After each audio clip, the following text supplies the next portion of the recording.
தேர்தல் வந்தாலும் யாரு நின்னாலும் ஓட்டு நான் கூட போட்டாகணும். முன்னே கை நீட்டி ஐயா சாமின்னு நீங்க என்கிட்ட கேட்டாகணும்.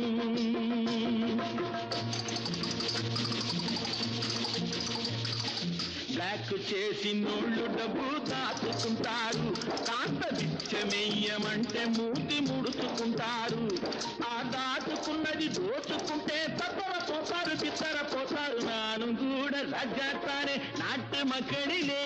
அட நாணம் என்ன வெக்கம் என்ன காசு கேட்பதிலே.